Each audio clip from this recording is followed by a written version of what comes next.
Hey, what's going on, everybody? David Noe with SpeakEasy HR, presented by Payroll Partners. We are back at it for a new episode.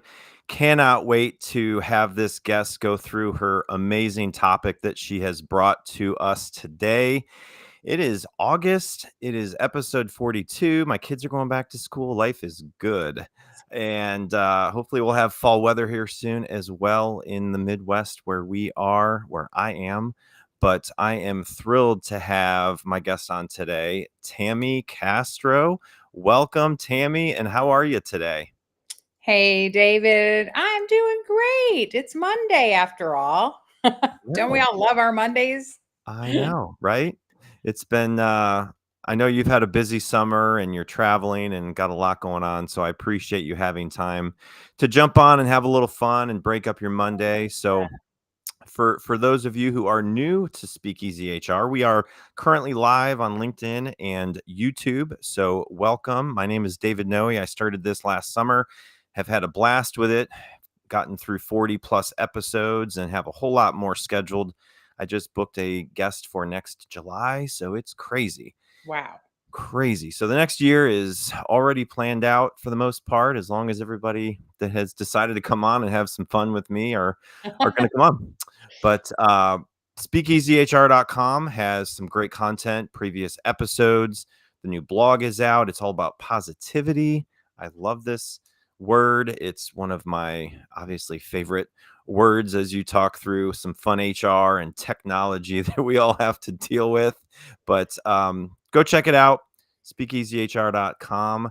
And I recently joined this amazing community of podcasts, Work Defined podcast community. So if you haven't heard of Work Defined, go check it out. It's wrkdefine.com.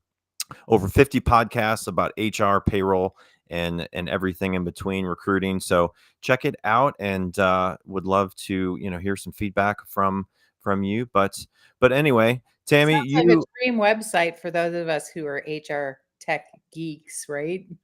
you could get into a lot of really fun podcasts, including Speakeasy HR, of course, but definitely some people that have been doing podcasts for quite some time, some familiar faces that have been on this podcast, future guests, and some people that if you've been in HR, you've probably seen their name or have heard of them, like Johnny C. Taylor at Sherm and so on.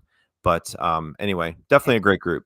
So we are going to play the world famous envelope icebreaker game to hear more about Tammy, because obviously people may not know Tammy, and I want everyone to understand what Tammy's about because she's been a great resource for me, a great connection for me, and also was fortunate to get her book that came out in June, right around my birthday. So obviously we'll dive into this fun, shiny objects book all about technology is outstanding, the human in HR and what to do about it. So anyway, a lot to get to, but anyways, Tammy, if you want to just tell everyone a little bit about your background and what you've been working on, obviously this book, but anything else that you want to share about what's going on in your world, I'm going to give you the floor. Hey, thanks, David. Well, about my background, this is my backyard. I live in a tree house. So that's the background. Love No. it.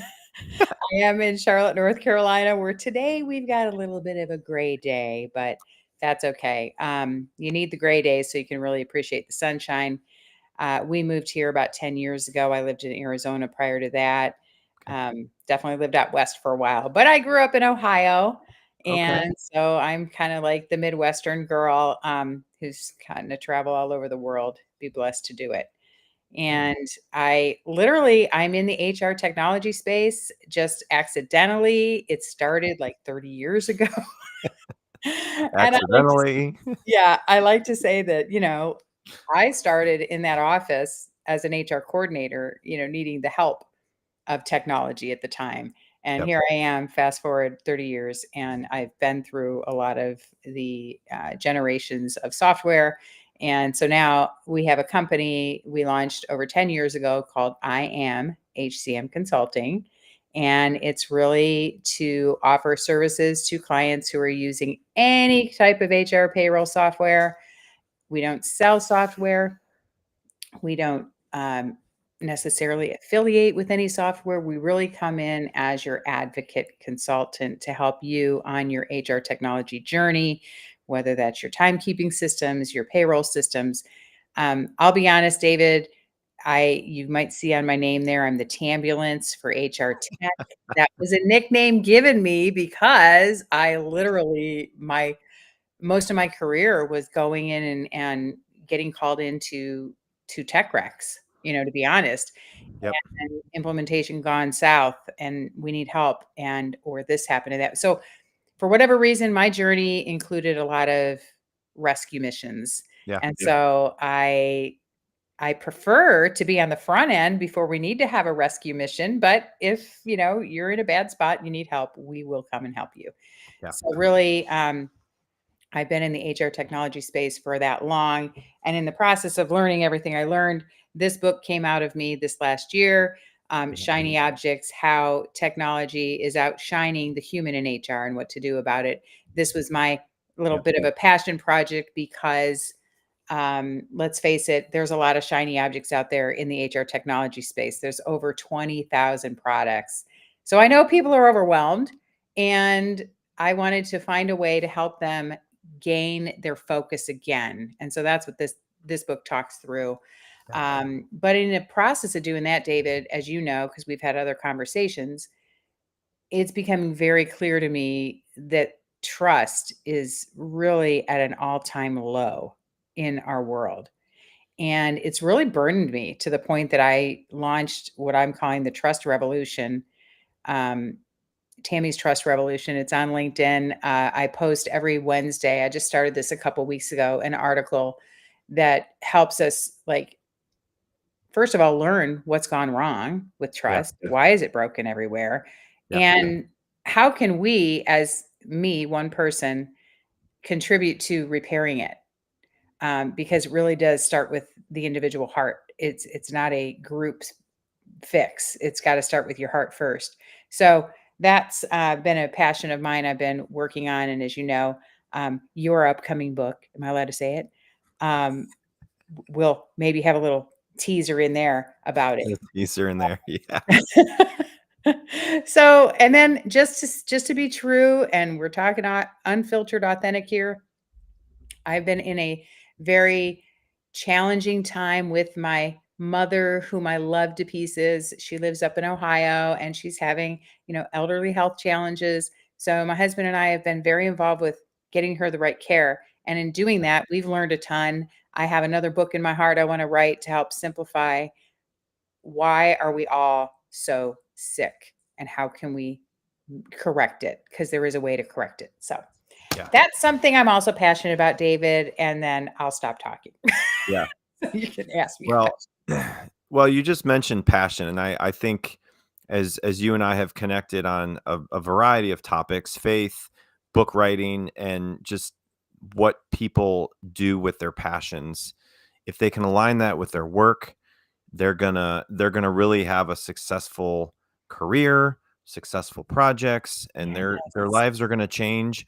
I feel like, and I just went through, losing a parent in the past. My dad passed away, and he was in Michigan, so not being close to him and being able to really be there as much as I wanted, the stuff that you're going through right now, and what will come out of that, and using your passion to write, I think is phenomenal. So Hmm. definitely know that it's obviously the things like that you have to deal with and go through, to really even find your passion and really what will make you motivated to use that passion and motivation to accomplish something, writing a book, going and starting a business, taking a risk on something, so it's just different for everybody. And I'm glad you brought all that up because, as you had mentioned, I've got some ideas on a book myself that I'm starting to work through. And so you've been obviously one that I've leaned towards as you just have gone through writing a book and what the best approach is and what to avoid and what not to do. So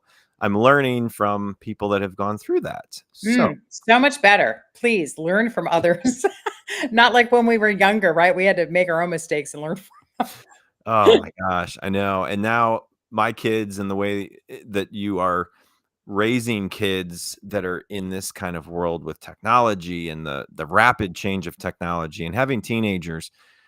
And I told my son yesterday, I'm like, how I'm raising you is going to be so different in how you're going to raise your kids. I want to help you learn why I'm doing the things Mhm. I'm focused on right now as a parent. But we had a totally different childhood, right? Like growing up in the 80s and 90s, Oh, and yeah. then social media and smartphones and not having a flip phone and like hitting, you remember hitting like the one button when you wanted to get to a specific letter to text, like this is, remember that? So I it, do. it's just the way that people have to parent now, how it's going to be when my kids are older. It's just going to be completely different. So trust and passion and these things are so important, and I love your topic, and I'm so excited to get into it. We got to get to the world famous envelope icebreaker game first, but hopefully everyone now knows a little bit about Tammy. If you have not heard her in her other LinkedIn content or have seen her book, definitely recommend this. This was one of my reads over the last couple of months to go through over, going to soccer games and sitting in parking lots and waiting for kids sports to start. I would just sit there and read. So, um, Very nice. And the ebook is coming out soon. So those of us that prefer the digital, yeah, I like having one in my hand, but I thank you, David. You did write one of the wonderful referral statements, references for the book. So thank you for that. yeah, It's back. David, you're famous, right? Is yeah. that what they say? You're in a book now. I love it. Anyway, Um, we have fun. so we are live on LinkedIn and YouTube. Deanna, thanks for watching. Appreciate your Yeah. Hey, support. Deanna.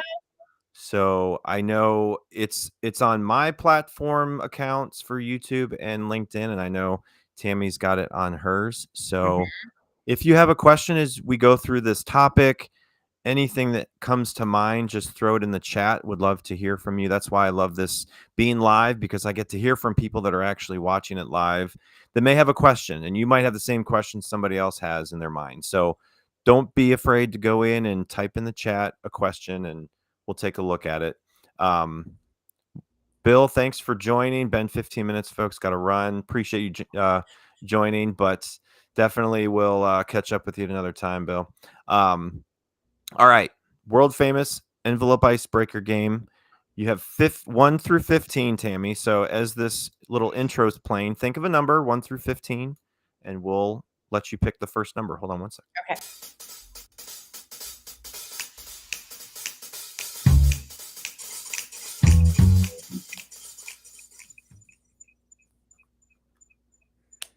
I think that worked. I don't know. It was really delayed, but it's cool. All right. 1 through 15. If you have a favorite number, what is that? I was 7? going with 7. 7. It's just Okay. We got 7. All right. Number 7. Have you watched other episodes? Do you know what's in this envelope? I have watched part of episodes, but I don't know what's in the envelope, David. Okay. Well, these are new. These are new questions from year 2. So they just started in July. All right. All What right. what's a random skill or talent that you hold on. What's a random skill or talent you have that people are always surprised by? Ooh, surprised by. I don't know. The first thing that comes to mind is singing. I actually sing, or I mean, Do you really? I recorded a Christian CD back when they were CDs and tapes. Uh, Really? yes, and I traveled all like where God opened doors. I traveled and I basically shared my testimony through song.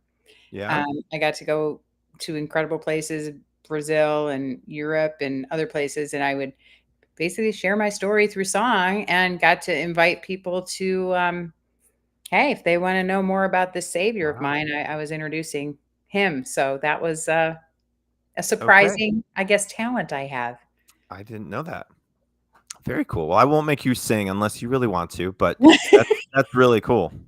That's really cool. Well, thank Yeah. you. All right. One more question. 1 through 15, not 7. What do you got? 8. Number 8. Going close. Yeah. All right, number 8, and we got what's your I wasn't expecting to love this moment in your career? I wasn't expecting to love this moment. Yep. That's an interesting question.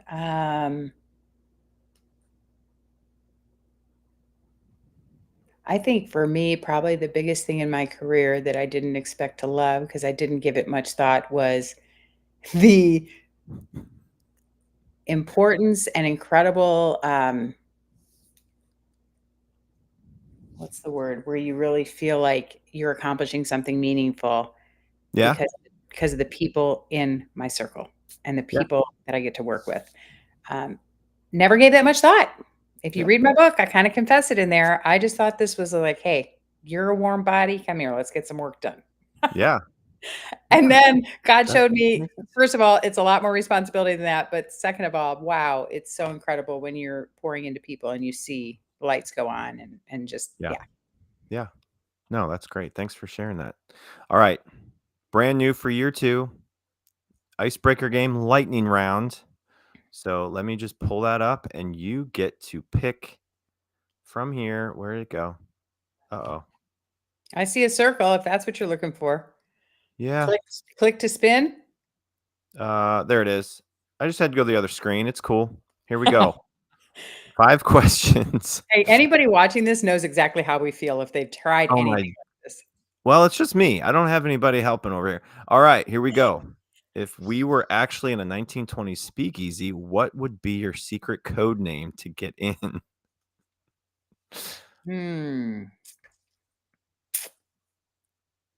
My secret code. I don't know. I gotta. Sorry, same one. Tambulance. Good secret code Tambulance. name. Yeah, Tambulance is at the Okay. door. Yeah. I've uh I've been in a couple speakeasies and it's funny because it's it's kind of like you get in but you have to be able to answer a question. There's no like secret code. So Oh. it's like you need to know something that most if you know bourbon or like back in the day like so it was something around the history of prohibition and the speakeasy. So I've seen that. I know there are some that have like secret codes to get into as well. That's a part of it. But anyway, that's Well, I haven't been to one in a while. Okay. I actually, my niece, when she turned 21, it was her like wish. I want to go to Speakeasy. Well, we happen to be down in Greenville, South Carolina, and they have a okay. speakeasy down there. So we Yeah. went and it was all that you'd expect it to be with the curtains and the Yeah. secrecy and the Yeah. smoke coming out of the drinks and fun stuff like that. So it was Yeah. very Yeah. in October, so even more Yeah. mysterious. All right. Well, we all know a little bit more about you, Tammy. So thanks for sharing all of that. Now I know you can sing. That is awesome. So just a few messages from our presenting sponsor, Payroll Partners, and then we're going to get into your topic all about trust. So give me about a minute and you can grab something to drink and we'll see you here in 1 minute. Finding a new employee takes time and money. For one position on a single job board, you could easily spend a minimum of $5 to $10 a day advertising a job post. It's worth noting that the average time it takes to hire a new employee is 36 days. However, it can take longer than that. You could find yourself paying hundreds of dollars a month for a single job board. And if you're using multiple job boards for multiple positions, this could add up to thousands of dollars a month. There is a much simpler and more affordable way of finding the right candidate. At Payroll Partners, we offer an applicant tracking system to help manage your hiring process. Our ATS is customizable, allowing you to decide which days you want to run the job and when to close it so you don't break the bank. And this feature lets you e-blast your network, posting jobs on multiple boards at once, all managed in one location. Payroll Partners, elevating your payroll and HR experience.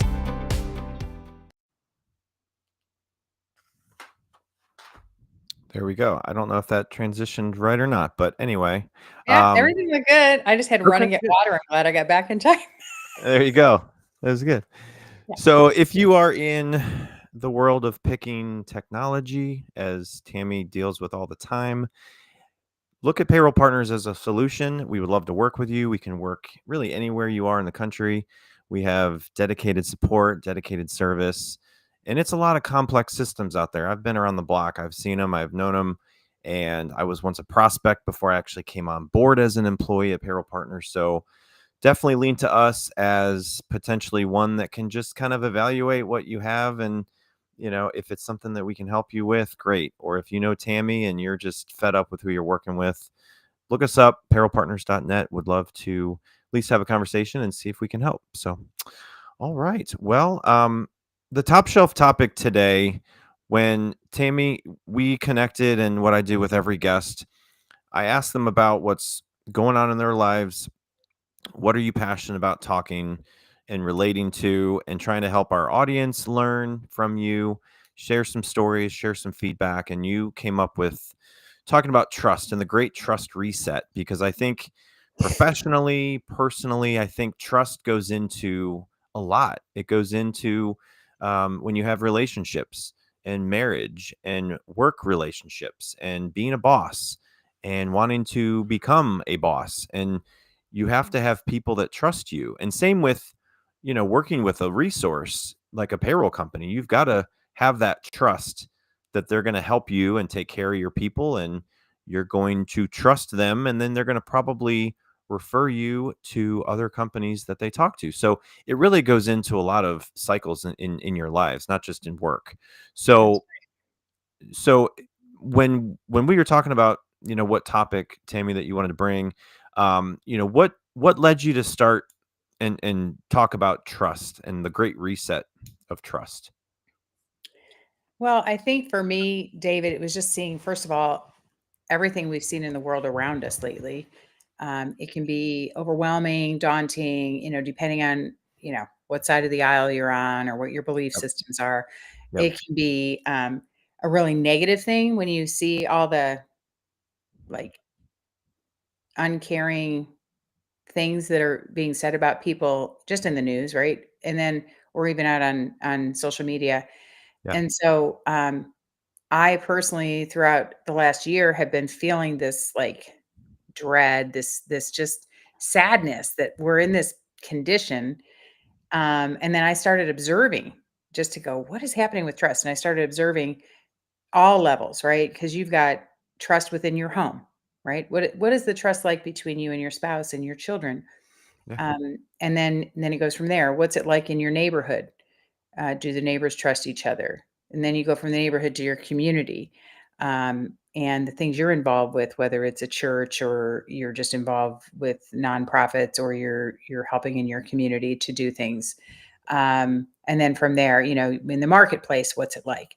And I started observing just ongoing broken trust on all sides of the equation because honestly, as a business owner, I am constantly, our team always talks about the fact that with every relationship you have in life, okay, this is true in life, but I use it for business too, is say, you've got a trust bucket and it's always leaking. So, what do we need to be doing to building trust, right? One, doing things that won't break trust, but also doing the things that instill confidence that you are who you say you are and you're going to do what you say you're going to do. Right. And Right. so, once I started observing all these various levels, I thought, well, I can sit here and, be, be complaining about it or frustrated with it, but I'm a person of action. I'm typically going to look for a way I can take action and try to solve something. Yeah. And I'm just one person, but I'm hoping that there'll be others that hear what I'm saying or read what I write and say, I get it. I'm in that. I understand what she's saying and it is frustrating. What can we do? So my trust revolution really started from my own experiences of seeing trust be broken all around me at all levels of society and in our homes and Yeah. evaluating what what is healthy trust? How do you attain it? How do you Yeah. maintain it? And then what happens if it's broken and going down through all this? So Yeah. I started writing the trust articles first with the okay, here's the introduction of why I'm doing this. Then I go in and I'm sharing very vulnerable stories because vulnerability is a key component for trust. Yeah. And if we don't choose to be transparent or vulnerable, we our trust meter is going to just be non-existent. Yeah. So I started just writing my stories of my own broken trust, whether it was me breaking someone's trust or somebody breaking mine, and how I navigated it in that various scenario. Because I'm trying to build, we do really, it all starts in our own hearts, right, David? Like, in your heart, if you think about the relationships you have, how well trusted are you? Yep. If you were to evaluate yourself, how trusted do you feel like people feel toward you? Right. And then to even ask some people, what's your trust level with me? And just be honest. I've done this with my team. I said, what is something I've done that has gained your trust, and what's something that I've done that has broken our trust? Hmm. And let's evaluate this. And Yeah. having those conversations openly being had as part of your organizational culture, I think is a key component of having trust in your organization. Yeah. But we as humans need to ask ourselves, am I trustworthy? Or am Yeah. I kind of like a fraud when it comes to these things? Yeah. I mean, right? Yeah. Absolutely. Yeah. It, You just answered a few of my questions in that. So I'm still going to ask them because I do want to focus on a couple of these things because I think everybody's going to learn through this conversation. And you've already given me some ideas for myself. And so when you have seen trust get broken, what are some of the common signs that you have seen recently? um, well, it depends on what level we're at. And what I mean by that is it in my home? Is Yeah. it at work? Is it in my neighborhood? It looks different, right? But the key component is, I think, when trust is not present, Mm-hmm. truth is typically not always present. It Yeah. doesn't mean that everything's false. It just means that there's something someone's not comfortable enough with, sharing because they don't have trust in who they're going to share it with. Right. And that can come from our own baggage, stuff that's happened to us in the past that has nothing to do with that person, or it can come from that person's experiences we've had with them in the past Yeah. that were maybe not favorable. So, I personally, so to answer the question from my perspective as a leader, if I'm talking to my team, and I have to be good at asking questions, I'm not the best at this. I need to work on it. I need to ask great questions because they are going to trust me more if they know I trust them, Mm-hmm. right? Because I'm saying to them, okay, here's the scenario. What would you do? Right. And then we work through it as a team. And I have to be okay saying, all right, you're owning that, that we're in this together. You're not alone in this, but you're owning it and you're going to move in that direction. Yeah. Um, and if something goes south, what am I going to do about it? Am Yeah. I going to be, you know, whipping the person? No, I have to be okay with the fact that this may fail, but this is okay because this is a learning moment for all of us. Right. Right. Sometimes it costs you more than other times, but, um, Exactly. my biggest thing with trust with my team is, and there's a sense too. We all have some level of discernment, right? We can sense when something feels a little off. And that's when I always come to the table. Hey, something feels off here. What's happening? Let's talk. Let's get it all out there because I want to know. I'd rather know. Let's be realistic. Let's not sweep it under the rug. But that's my tendency. Some people like to sweep it under the rug, and that might be a hard place to be in life Yeah. because then we don't deal with the stuff. Yeah. I've seen it in the workplace where people don't trust others to do the job or the responsibility or the tasks. So they just hold on to them. They don't trust and give somebody and delegate Mm, something because they want to hold it and they want to make sure it's done right. Well, I'll just do it myself because you're not, like they don't trust somebody. They hire people, but then they don't trust them enough to do their job or they don't trust them to do something in a way that they think is right. So then, there's not really trust there, and there's not even a chance to give them the opportunity to gain their trust. So I've seen that for sure. And then on the other side, I've lost respect and trust for people, and it's kind of like, can they ever rebuild that? I don't know. mm, Like how can you rebuild that? Let's say someone does work with you and you've done something that in in in your mind may not have caused them to lose trust in you, but they say something like, I don't trust you anymore. mm. What what would be some things that if someone listening is in that situation and they're really trying to regain the trust of individuals around them, in their personal lives, in their work environment, how can somebody rebuild that, especially if it's like impact is significant for working relationships and things like that. Mm, yeah, that's a deep one. Let me back up just a second because I do want to read the definition, of trust, just so Yeah. we're starting from ground zero here. From the Oxford Dictionary, it says firm belief in the reliability, truth, ability, or strength of someone or something. So when you read that and you think about our trust, I trust a lot of people I've never met, right? We trust the pilot of that plane when I travel. We Yeah. we trust the guy that's going to drive us in the Uber. We're putting a lot of trust automatically in people. Yeah. But when this trust or this reliability um, is broken, it comes down to two things in my view. One is either, and I try to live by the fact that I always think the best. Sure, try to live by that. Think the best in everybody. Don't jump to the wrong conclusion too fast. Let's give them the benefit of the doubt. So if trust is broken, first of all, and it depends on which direction, right? Am I the one that lost trust or am I losing trust? Yeah. So in the case where I've lost trust in somebody because of something that went down, I'm typically going to probably approach them and just directly deal with it, right? And say, "Hey, this is how this came across. Is this what you meant? I think the best in you. This doesn't match what I thought. So talk to me." And then we start a conversation. Yeah. I think where it goes south for a lot of people is as soon as something happens and that trust, they automatically say, trust is broken. I'm thinking the worst. They don't know this, but they are thinking the worst because they're not going to the person. They're just deciding they're not going to have a relationship anymore. We see this in families all the time, right? Families are broken. And then when you find out why, half the people can't remember what happened 10 years ago when Uncle Joe didn't want to talk to Sally anymore. And then both families broke up, you Yeah. know? Yeah. So if it's a me with saying, "Hey, that so and so broke my trust. I need to be strong enough and humble enough to initiate a conversation." What happens from that conversation will dictate a lot, right?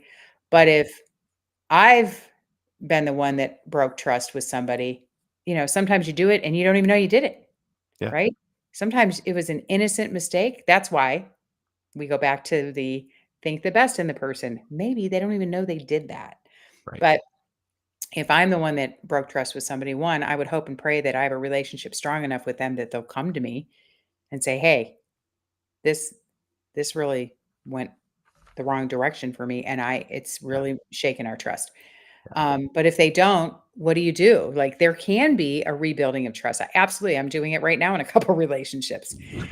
But it comes down to is it's a two-party involvement, right? Both parties have to want it. Unfortunately, I can't fix something if the other person doesn't want to engage, but I can sure give it my best shot, and remain humble and open for when maybe they are open to it. Right. Yeah, and you had mentioned vulnerability before, and I think that's a big part of it too, because it's about being vulnerable, and it does play a big part in repairing, the broken trust. But then having clear, open communication and just being um, on a level of understanding and where people are coming from so that someone can really understand, when they're being vulnerable, when they're talking to a team member and that person may not have that trust yet in that person. Like you said, you need to have both parties involved. You can't just have one person wanting to regain the trust by the team members and then they're all reluctant to even trying. So it really plays both parties have to be involved. So when it comes to vulnerability and playing a part of that, how important is that to rebuilding and repairing broken trust? And what do you think people can do if they have a hard time being vulnerable? Mm, yeah, it is hard, especially if it's with someone maybe you don't trust all the way, right?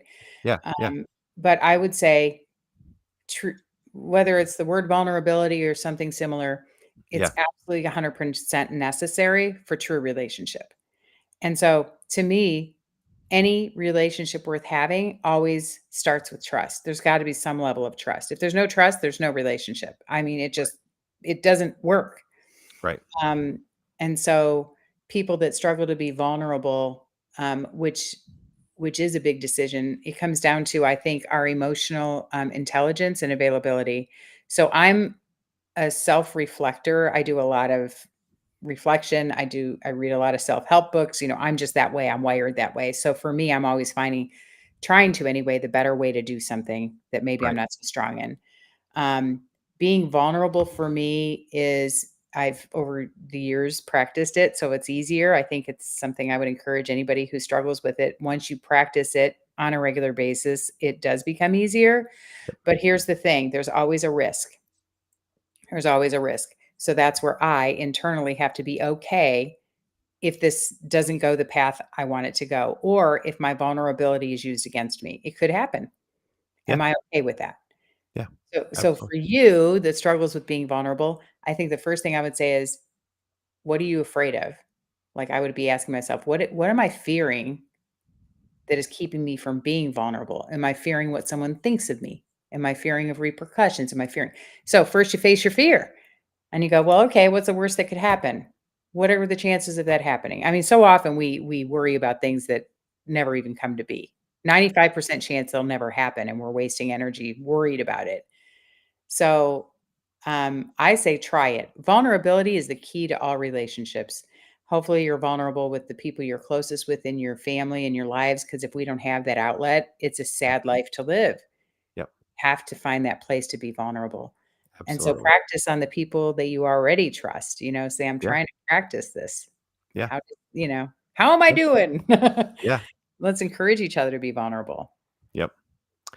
Um, so going into leadership and how leaders in an organization can demonstrate the importance of trust within their teams and the organization, how can they do that if it's not been something that comes easy to an organization, especially as people are maybe worried about their job and maybe they feel like they're going to get laid off, Mm. or they don't know the future of the organization and what it looks like, if they're going to be a stable company, giving the person all the opportunities that they had been promised when they started.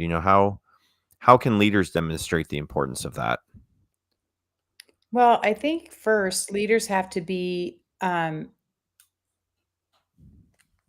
of promoting their team to ask questions, Hmm. right? I want my team to always come to me with the questions because their questions are valuable to me. They are Right. going to probably, un- you know, reveal some things to me.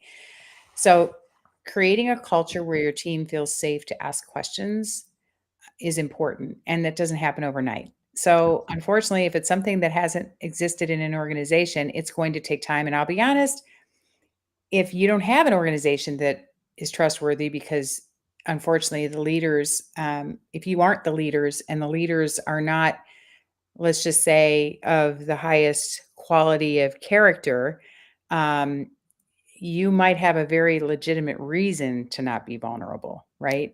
So I would say, just as the word of God tells me, because that's what I follow in my life, it says, you know what, don't cast your pearl before swine. So we're not going to say things in front of, in this case, it's pigs, right? You're not going to put your pearls on the pigs. We're not going to say things that are vulnerable and open and intimate about our lives to someone who is going to use it against us. Right.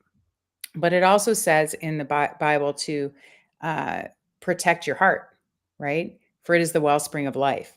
So you don't want to be foolish, right? And open up to someone who isn't trustworthy. So the Yeah. first thing I would evaluate if I'm on either side of that is my organization one that has high values, integrity, that can be trusted? Do I trust this organization? And if not, we need to dig into why. And for Right. instance, if I was talking to a team member right now and they said to me, something's not sitting right with me, and I'd be like, great, let's hammer it out. Let's ask questions. What is it? Let's discover what is it inside you that isn't sitting right now with us. And honestly, this matters a lot to me as a leader, but some leaders don't have the time or the care to do this.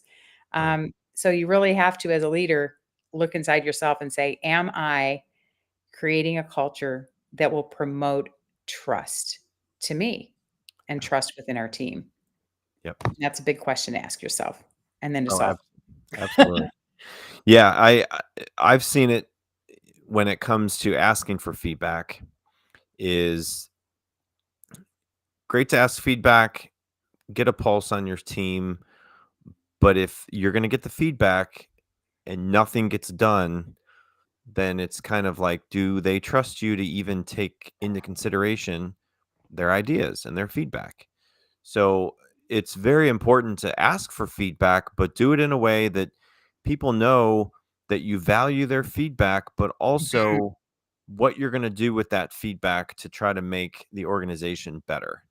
Someone might have an opinion about something that would make the company better, whether it's something in the break room, snacks, or something like that that they don't have available to them, or whatever, just something to make their work environment better. But if if you don't do what they ask or suggest, then their level of trust in the organization to take really into consideration their feedback, it may backfire on you. So you really have to tread lightly on asking for feedback, but do it in a way that they know is going to be effective as the organization's trying to improve, if that makes sense. Yeah. So we've got an example that comes to mind of it's not within our organization, but say it's with a client that happened a while back where they were coming back to us wanting to renegotiate something we'd already pretty much had ironed out, right? So here we are, ready to go, rock and roll, everything's in place. And then the client comes back with an ask that was nowhere so we're sitting here saying, okay, what has happened here? Why is this happening? Yeah. Have we missed something along the way? And then we evaluate it as a team and we have to say, well, no, I honestly think they're just trying to take advantage of us, like we've looked at the whole picture and we've come to the conclusion this is what's happening. And that's not a nice feeling. No. It takes me back to that gut feeling I got when I woke up one morning as a kid and found out that our house had been robbed while we were in bed at night. These people came and stole stuff. Anyway, it was a horrible feeling of like violation, right? Someone was here while I was sleeping. And that's kind of like the gut feeling I get when we're working with a partner or client. We got a great rapport with them. And then all of a sudden things get turned and like Yeah. they're asking for something that doesn't match what we converse about. And we've had it happen in the industry where they take your information and they'll basically leverage it. We're very open and transparent. We treat everyone like they're going to be a partner, and they can leverage it against us to go negotiate elsewhere. And Yep. that's happening, I think, not just in our industry, for our business, but for others as well. And I have to say to myself, if I'm going to live my life concerned always that they're going to take our stuff and leverage it for the better of another deal, I can't live in fear of that because fear of man is a snare. I know that. Put my trust in God. So when I trust in God, he says I'll be safe. So I have to say, you know what? They may do that, but they're going to probably pay for it later. I'm going to keep doing what I do and do it with integrity, and my trust will remain established. I'm not going to change because someone else is Yep. basically taking advantage of us. Yeah.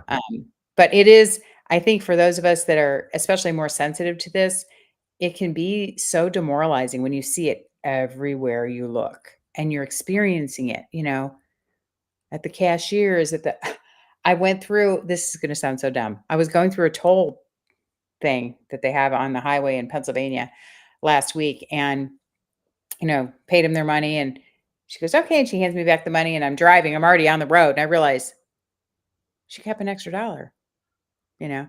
And I was just like, well, I'm not gonna turn around and go get it, but, there you go. Who knows what they're putting in their pocket over there. I mean, you can't be totally skeptical all the time, but honestly, I sit back and go, man, people are desperate to get things for themselves. And this means Yeah. we gotta watch out, that they're not stepping out of that line of integrity. Not everybody has the same values as us, but it shouldn't change who we are. Well, and I'm going back to what you said originally about trust and the people around you, even the people you don't interact with, like the Mhm. pilot of a plane, Yeah. the person, at the toll booth, and the people around you on the road. Like you trust that they're going to stay in their lane and not run into you or run into somebody else. So like we put trust in people every single day that we don't even interact with. So I know. And David, I got to tell you though, real quick, the same thing happened to me with, and it's happening all over the world right now with what's in our stores that we're buying, food. And this is where this really amped up for me because this is our wellness, this is our health, this is my well-being for my lifetime. yeah, I should be able to go into a store and buy a food item that isn't got some horrible ingredient in it that could lead to my cancerous demise or something, right? And you guys, it's broken, right? This is one of my big passions to educate people about. We can change it. It's going to take time, and we now have some of the right people in play to get this fixed. But truth be told, even at the highest level of trust, um, we are questioning whether we can trust. And honestly, we're just trying to live life. Like I talked to somebody last week, they said, listen, I just want to go to the store and know I can buy a food. I don't need 5 apps to tell me if this food is safe or not. I should be yeah, able to get in there. And I'm like, wow, it's so true. We thought we could trust them, you know? So you yep. see why I'm passionate about this. It's affecting all of us in our business, in our communities, in our homes. Well, this is what my wife does every day. She's in health and wellness, so you two need to talk because Oh, you're right. We do. I mean, she's yeah, taught me a lot. She's taught me way more than I ever thought I would know about nutrition, and it goes into it goes into a lot of just your day to day attitude and mood and productivity. So it's all aligned. I know we weren't supposed to talk about that today, but it really is okay. because Yeah, then trust is broken in our food industry. How can we, oh yeah, s- yeah, it's everywhere. yeah, It's difficult. But what you can control how you interact with people, right? You can right. control how you try to motivate people around you and lead with integrity as a leader in your organization, or try to set the example for other people who want to be future leaders in an organization. And so, if people are trying to restore trust and are challenged with that, it can be a very difficult situation. And I look at a certain example of an organization promoting somebody that is not a manager. They are a peer of other people, and now they have to manage those people, and it changes the dynamic of the relationship pretty quick, right? So if I was not your manager, Tammy, I was your coworker, we'd go out for happy hour, we'd hang out, like we'd have a good time at work, and then one day we find out that I'm now your manager of the department, and things are going to have to change. We can't be like best friends, or we can't, so now it's like you're trusting me as a previous coworker that we had a good relationship with to now be your manager, and I have to be fair with that. So it just puts someone in a very difficult situation. And then it's how can you put that person in a managerial role that will be trustworthy around, with the people around them. So I'm wondering if you've been in that situation, or if you've seen really how that's been successful for people who might be listening that maybe aren't a manager right now, but maybe in the next year they might become a manager. What would be kind of your advice to them as they're building a team, as they're in their first manager role, and how trust goes into that day-to-day interaction, right? Sure, sure. And honestly, it starts now. You Yeah. know, be a trustworthy person. And I'll be honest, when I was younger, in my early 20s, maybe even early 30s, these weren't big philosophical things I contemplated, right? I'm just doing my job, doing my work. And even when I started the company, I talk about it in the book. I talk about it in my trust articles out there on LinkedIn. But, I screwed up. I had the wrong perspective on something. I came in, with my head in the clouds and had to figure this out and realize that, wait, this is going to take a little more effort here. So I would say start now and ask yourself, am I trustworthy? Am I a good friend? Let's just start with that question. Am I a good friend? Yeah. Or do I make up little white lies because I don't want to go to group tonight? I don't feel like going to that thing they're doing, whatever. I'm going to say I'm not feeling well, or I'm going to make up a little white lie. I can't do white lies. Oh my Lord. I get so convicted. It just doesn't work. It's not worth it. So are you telling white lies? that right there tells me you might want to look at your trust meter. It's probably low. You yourself are defining whether you're trustworthy, right? So if you know you're trustworthy, that I am true to what I say, I do what I say I'm going to do, I don't lie, I don't cheat, I'm not doing things underhandedly. If you can truly answer all those questions, that you are an upright person, which, by the way, I'm studying Proverbs right now. And let me tell you, if you're living an upright life, there are so many blessings that come with it. I mean, it is nonstop. So if you're already doing that, you're on a great track.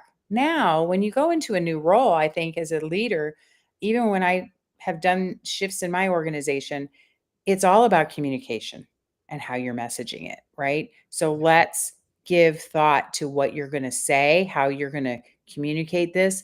Like I even tell it to people that are trying to basically recover from poor behaviors in their world, in their life. I'll say, okay, you're going to go into this, but your family doesn't know you're trying to change. They have no clue that you're trying to become a better person. So you're going to need to communicate something to this effect. And Yeah. maybe it's as simple as, I'm trying some new stuff so I can get healthier. So please support me when I say no. But when you go into being a leader and you're going to be leading a group, I would start with, hey, we were peers before. Now we're in this new role. Let's figure it out together. I'm not here to lord anything over you. I really want to see you succeed. So if we can keep good communications open and see how this all gels, because if you engage them and you invite them into that storyline, oh my gosh, right there, you've already knocked down all the barriers. Yep. Because they're Yep. probably thinking, "Oh, great, now she's my boss." A wall Yeah. goes up. So it's Yeah. our job as the leader to make sure that wall stays down and that they feel free to communicate freely. Yeah. And I would strongly suggest, reaching out to your network of people that you trust to meet for coffee. And if they're in a manager role, pick their brain, right? Like everyone's perception and experience is a little different. So talk to people that have been a manager and be like, what was it like to be a manager? The first year you were a manager, what would you tell somebody that wants to be a manager one day? It could be someone not with your organization, just someone in your LinkedIn network or your church community, or just anybody that is somebody in a position where you want to be in the future. So maybe you don't look to them as like a mentor yet, but they could be more of a mentor as you grow. And so you might get some good advice from those people that you trust, obviously, to give you good advice, right? So, I would reach out to your network. I've done that with similar things, not manager situations, but projects and things that I've worked on personally, professionally, and try to get people to give me feedback and just help me along the way. So definitely use your network where you can, because there's Yeah, power almost like behind that. getting some coaches in your life, Um, if you can't afford an actual executive coach or a leadership coach, there's plenty of free information out there that can help you excel in these Oh yeah, things. Um, absolutely. Yeah, and I would say just remember always in life, right? We all have these trust buckets, but they're always leaking. Even if we haven't done it, and especially if we haven't done anything, right? We need to keep inserting, why should I trust you? And in marriage, it comes in different ways than how it comes when you're working with people, right? It's different depending on the category. And I Yeah, think it's this week's Truth Revolution post. I'm actually including, it's about how we develop trust in our neighborhoods. And I include a little a kit, a yeah, neighborhood trust starter kit, where you can learn, oh, what are some actions I can take to build trust with my neighbors? So it's literally, start with the simple things in your life, and then yeah, it'll follow through with your business and all the bigger yeah, things that come your way. yeah. Do you have that pulled up on LinkedIn? We can show it while we're live for a few more minutes if you'd like to bring it up. Sure. Let me see what I got here. Because now Um, we're restream pros now, so we know how to do this, right? oh my gosh. Okay. Did it show up? There we Ooh. go. Okay. So this was last week's post, and then the fall of trust in America. That was my Yeah, first post to introduce it all, and put together this cute little logo. So when you see that, you'll know it's one of my trust articles. And really, I invite you, please engage, like, comment, tell me what you think, tell me what you agree with, disagree with, or what you've experienced. Because honestly, yeah, the more we can converse about these things, I think the better it'll be for all of us.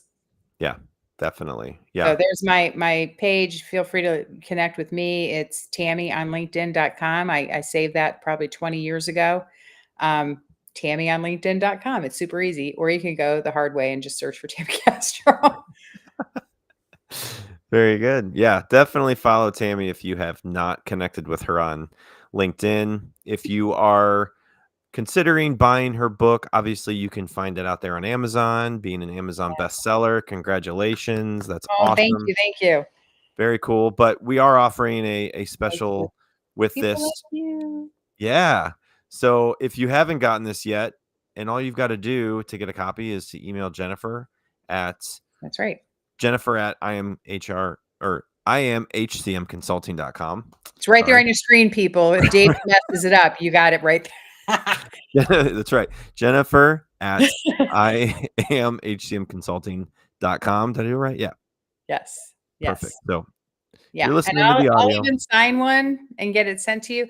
But yeah. really, I just want to start a revolution of building trust, but also helping companies avoid the shiny object syndrome that's out there. We've got some fun things coming with a boot camp around shiny object syndrome, a prevention checklist, how you can avoid it.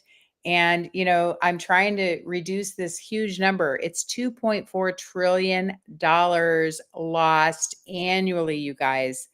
Trillion's a big word. And I'm just going to leave you with something kind of cool. My husband taught me this so I could understand what a trillion is. So if you have 1,000 seconds, right? Or 1 second is, say it again, 1 million equals 2 weeks. Here, he's helping me out. Okay. 1 million equals 2 weeks. Okay. So 1 billion equals 32 What? and a half years. What? So what's a trillion? Oh my gosh. So a trillion is 32,500 years. Wow. So I'll say it one more time. So 1 million equals 2 weeks. A million seconds equals 2 weeks. Yep. A billion seconds equals 32 and a half years. But a trillion seconds equals 32,500 years. This is anyway, so we're losing $2.4 trillion annually. We need to get that down. Quit this 42% failure rate on the HR tech solutions. I'm not trying to sell you any software. I am here really. My team wants to help you navigate the journey of HR technology so you can do it successfully. Yes. There you go. Yeah, it is complex and even for somebody like me that have been around the block a couple of times with technology, it's all specific on the situation because I've been in healthcare, I've been in construction, I've been in a PEO, I've been in, now a payroll company. Like it's not always going to be best for your organization, right? Like you work with specific company sizes, we work with specific company sizes, and I'm sure at some point there's alignment, but it's not always going to be the it's not always going to be the case. So like I'm not here to say we have the best software, we have the best this. Like there's a Mhm. lot of good software out there. I've used them. But it's when you have a problem and you have to find a report and you have to find this and you have to call somebody and you want to have a good experience as a customer. Same with anything else. Like you have problem with your cable provider or your cell phone provider. Right. Like you want to have good service. You go to dinner, you want to have good service, right? You want to buy a car. You probably dread going to buy a car if you've always had bad experiences. So you don't want to switch payroll companies if you've always had bad experiences. So it's all relative to your situation. And I think what Tammy and her team does is really dive into your situation to give you the right resources so you don't have to spend all the time researching, doing your homework, doing all the demos. I've done all the demos in the past and all that fun stuff, and it takes a lot of time. It's like having a part-time job when you have a full-time job. Oh, it is. Like So, there is no easy answer for it. I wanted to also make sure I qualify, here I got you checking out, telling you to write Jennifer. I do want you to know she's a real person. This is her. This is Jennifer. Look at hold her. on. Charity, There we go. humanity. Okay. Yay, Which Jennifer.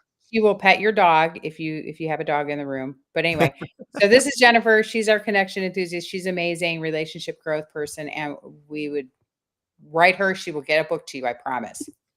Definitely. Awesome. Awesome. Well, thank you so much, Tammy. This was awesome to have you on. I know we've been connecting for a while now, and having this booked out for I don't know how long. Glad to actually have you on to share your story, to feel through the trust topic, and really see how people can improve that in their lives wherever you are in your Yeah, situation, because a lot of it you may not even think about it, but every day we rely on being trustworthy. We trust other people in work, relationships, just life, that's and right. that's always going to be a big thing. So, trying to teach my kids that, you got to be honest. You can't be lying about everything because no one's going to trust you. Oh boy, isn't that the truth? And I would just say from this conversation, if you're listening right now, that would be my one hope for you to take away from this conversation is asking yourself throughout the day, was that a trustworthy action that I just did? In my Yeah. saying that, did I build trust or break it down? And honestly, even if that plants a seed for you, that is better than anything else I could have given you because that's you self-reflecting all the time. Is this, I do it, you guys. I seriously, I'll be like, oh, seriously, why did I even say that? That was not true. I got to go back and fix that. You know what I mean? It's like we have to Yeah. be constantly reflecting on if we're earning trust with people, if we deserve it. Yep. Nobody's perfect, but Yep. there's a lot of good that people can do, and I think people want to be good, and they want to be successful and happy. So the more you can show that, the more you can help other people. And Tammy, I learned a lot from you. I'm going to rewatch this and probably learn even more. So I appreciate everyone watching Thanks, that's been David. on live. Appreciate everything you've done, Tammy. And again, definitely recommend this as your next read if you are a reader. Really easy to follow, but I love the Bible verses in here. It's just a very interesting concept in how she's formatted this whole book. So well done. Definitely wish you all the best in that and everything you've got going on. So hope Thank you. everything goes well with the family and safe travels. I know you've got a lot going on. So Well, thank you, David. Thank you for having appreciate you. me. Thank you for the support with our team. And if Yeah. there's ever anything we can do to help you out, please reach Yeah. out. For those listening, send Jennifer a note and we will be back in touch with you. Very good. All right. Everyone, enjoy the rest of your day. And we'll be back next week with another episode, brand new guests. So we will see you all then. See you, Tammy. See Bye, you, everybody. David. Bye bye.